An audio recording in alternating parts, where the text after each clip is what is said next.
Yo, what's good, guys? Harry Dynamite Storm back here with another video. Today, we are talking about the Night of Champions 2023 prediction. So, just to get this out of the way, I'm not 100% sure if Rhea and Natalya is a confirmed match.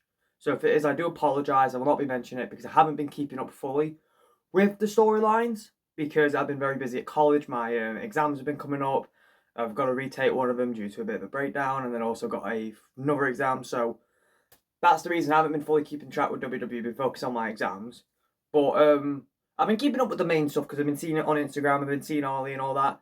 So the way this is going to work, match order is when I predict something, that's what I'm predicting the match order to be. So it's not in any random order, this is just my prediction for the match order. So, Cody Rhodes versus Brock Lesnar number 2. I'm hyped. I'm actually really hyped for this match because the first match wasn't 100% there. I'll admit it wasn't the best, but it was pretty good. The ending was a little squabbly, but it continues the story that Cody Rhodes is going on. And I do want Cody Rhodes to win the WWE Universal title. I don't want him to win the World Heavyweight Championship. So Cody and Brock too. I think to give Cody, because Cody has only lost once since his return in 2022, and that was against Roman. Sure, he probably would have lost a few other times if it was against Rollins and Hell in a Cell, if he hadn't torn his pectoral. But I say Cody Rhodes versus Brock Lesnar number 2. Brock Lesnar gets the win after Cody's locked in the Kimura and his arm's about to snap, right? Cody gets out, counters into a crossroads, but Brock reverses into one massive F5, gets the win, walks out of Saudi Arabia with the W. Sounds pretty good, right? Second match, Gunther versus Mustafa Ali.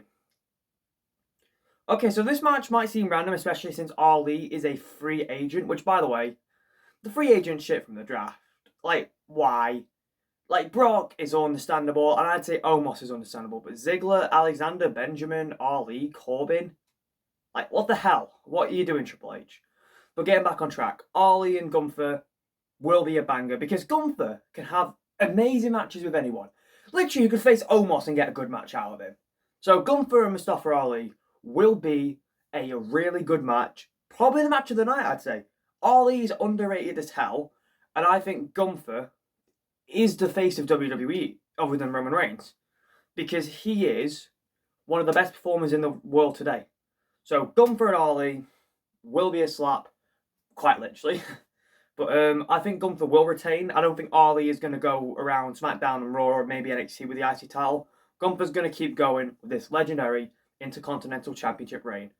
Third match would be Bianca versus Asuka 2. Okay, so I don't see why there's too many WrestleMania Backlash rematches. Or WrestleMania and Backlash rematches, I apologise for saying that wrong. But I'm looking forward for this match because the first match between the two, again, with Brock and Cody, it was good. But it wasn't at the potential it could have been. But I think Bianca and Asuka, with a bit more time, could be perfect. And the way to fix the mistake of WrestleMania, the main mistake of WrestleMania, is by giving Asuka that Raw Women's Championship. Even though the two are on SmackDown. Because reasons. I'm glad they haven't done the title swap though. They could have just made it the Women's World title and the Women's Universal title. I mean, that would have worked better. But the Raw Women's title, Bianca loses it after a long reign, and Asuka is the new champion. Can't wait. I'm looking forward for it. But if it is a bit of another stinker, it's going to be a bad stinker, I'm telling you now.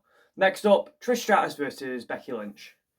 So, I don't know how to feel about this, honestly. I mean, it's been building up for a while, and that's good. But it's like, why did Trish just randomly turn heel? Never made sense. Again, I don't know if I've been fully paying attention to the storyline, so I don't know how it's worked. And also, why did Trish Stratus get drafted to Raw? I know it could have happened on Raw or SmackDown, but she could have just been a free agent. They wasted a spot. Omos could have gone, Dolph could have gone, Ali could have gone. But getting back on track, keep getting off track with this.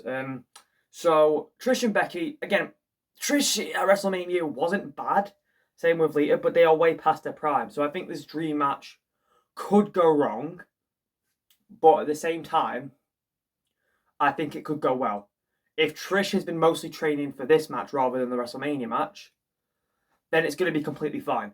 Becky will win, and that's when you cut off Trish Stratus' career. It's done at that point because she's been wrestling for so many years. She's had a heel turn, she's had a face turn. She had a retirement match, actually multiple retirement matches at this point. One against Lita, one against Charlotte, and probably a few others in between. So let Trish finally retire the night after Night of Champions and say thank you to the WWE Universe. Give her this last heel run. Or if you don't want to, give Trish like one more big match against Rhea or something. You know, just make her go out with a bang. And I think if Becky and Trish can work well together, then it will be the big bang that Trish needs to retire. The Tag Team Championship match. I looked at it first and I was like, the hell? Roman and Solo for the Tag Team Championships. Like, it's not really a bad idea at all, but like, it's like, why couldn't they just give it to the Usos, man? But it is cool seeing Kevin and Sami back in Saudi Arabia.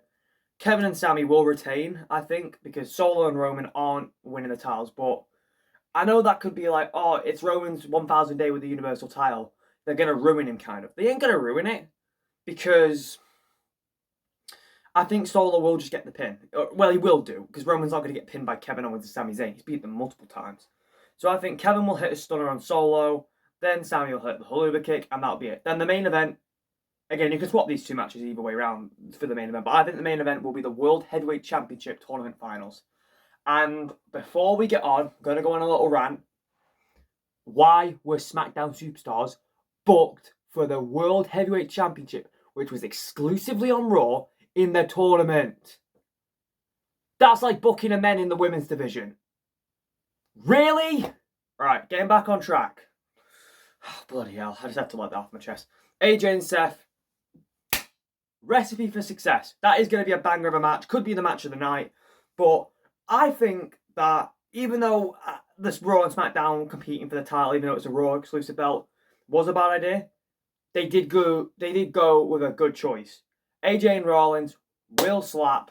Hopefully it is the main event, and I just want Rollins to win the world title. AJ's a small possibility he could win. But if he does win, then what does that mean for Roman? Does that mean he goes to Raw? But I think the best solution is Rollins wins the championship. That's what I want. That's what I think is going to happen. And I think the two are just going to have an incredible match. Rollins wins the title. He needs a title. He's not held a World Heavyweight title for fucking 2019 now, I think it was. But he deserves it. AJ, have him in a feud with Roman after this, because that's the best thing you can do at the end of the day. I mean, that's all you can really do. But I personally think that the Night of Champions card looks solid. There are some things that I don't fully understand, like why couldn't you leave Becky and Trish off the card and maybe save it for SummerSlam? Same with Brock and Cody. Again, I feel like Night of Champions should have been a card where every championship is on the line, because that's what I originally thought when I saw the Night of Champions card. I'm like, oh, so it's going to be all the titles, maybe the women's tag team titles with an exception not being on the line. But yeah, it was a bit of a shocker when I learned it wasn't. Big shocker, actually. But that was the video, literally just a quick Night of Champions prediction. If you want more prediction videos in the future for Money in the Bank, SummerSlam, whatever pay-per-views come next, then let me know in the comments. Hope you enjoyed it, guys. Subscribe to the channel if you're not, and I'll see you in a bit. Goodbye.